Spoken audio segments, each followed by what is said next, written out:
Bien, y ahora vamos a contarle otra cosa, porque un estudio realizado por 636 científicos alrededor del mundo arrojó que la bacteria más abundante en el transporte subterráneo de Santiago es la Cutibacterium agnes, que es la causante del acné. El famoso acné. Bueno, este proyecto detrás de este estudio es Metasub, una iniciativa mundial que pretende realizar un mapa de microbios en los metros del mundo y se pueden concluir varias cosas, como por ejemplo que nuestras bacterias en el metro de Santiago no son muy diferentes, por ejemplo, a lo que ocurre en Buenos Aires o Brasil, pero sí muy distinto a lo que ocurre en África y Europa.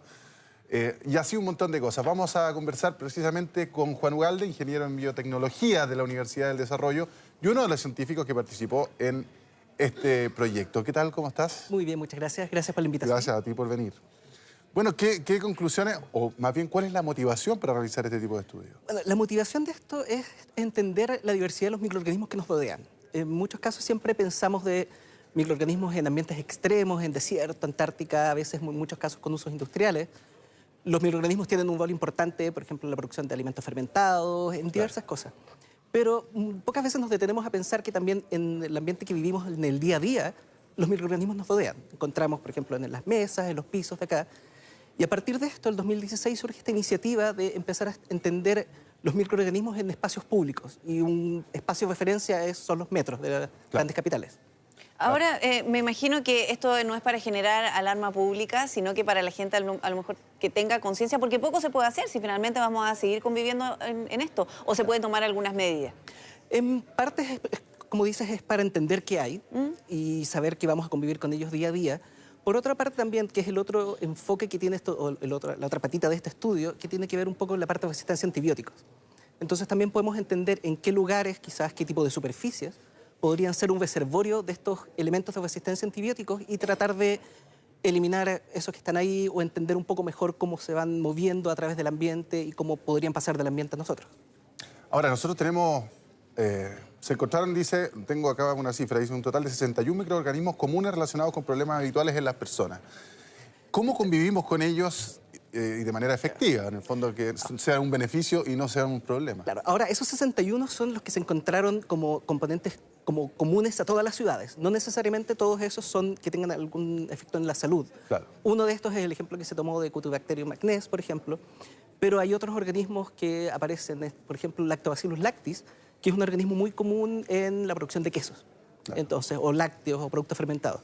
Y que también tiene sentido que uno lo encuentre en todas las ciudades, porque en todas partes hay algún tipo de alimento fermentado, queso, yogur. Claro. Y es que pero disculpa, ¿cómo puede llegar una bacteria de queso para fermentar el queso al metro? Porque, por ejemplo, uno puede manipularlo y queda en las manos y después eso se va como... Te comes un pan con queso y claro, después te tomas del pasamano. Claro, simple como eso. Al final lo que va ocurriendo, y es una visión que varios investigadores tienen, que lo que nosotros somos como esta especie de recipiente que vamos moviendo microorganismos de un lado a otro. Entonces tenemos una nube microbiana y parte de esa nube tiene que ver con lo que consumimos en el día a día, con las superficies, con las cosas que interactuamos en nuestro... Ya, pero no es una amenaza para la salud de las personas. Claro. ¿Podría ser una amenaza eventualmente si hay una persona que tiene las defensas muy bajas, por ejemplo, y se enfrenta a estos 61 tipos de bacterias? O sea, hay algunos de estos que, claro, que son patógenos conocidos en personas que tienen el sistema inmune comprometido. Ya. Pero esas personas también ya tienen otros cuidados normalmente de que usualmente no suelen andar en transporte público. ¿Pero qué pasaría, por ejemplo? ¿Qué tipo de enfermedades podría...? A ver, hay una, por ejemplo, que una de las que se encuentra, que es Staphylococcus aureus, que podría producir algunos tipos de infecciones. Aquí probablemente los médicos ahí me pueden vetar, pero algunas infecciones me parece en la piel o en otros... Pero eso es si es que uno tiene las defensas débiles, por ejemplo, o tiene alguna herida por donde uno puede entrar. Claro.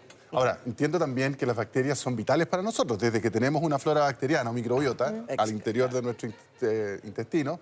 También entiendo que es importante convivir con ellas y, de hecho, nos sirven y nos ayudan, ¿no? O sea, tienen un rol que es vital para ayudarnos a digerir alimentos, ayudarnos a procesar muchas cosas. Por lo mismo, el tema del uso de antibióticos también nos afecta internamente porque el antibiótico va a matar al organismo malo, pero también va a matar a todo lo que hay ahí. Claro. Entonces eso, y eso produce un desbalance y va a producir una serie de otros problemas también. Ahora, Juan, también en algunos servicios públicos, incluso la PDI lo ha puesto en el aeropuerto, que todas las superficies en donde se manipula o las personas ponen sus manos son de cobre. Probablemente eso también sería una buena idea al momento de replantearse, de aquí a mucho más adelante, probablemente ir cambiando las superficies a cobre del metro. Sí, o sea, las superficies de cobre tienen esta particularidad que inhiben el crecimiento de algunos microorganismos. ¿De todos? Al menos de los que se han estudiado, lo inhiben.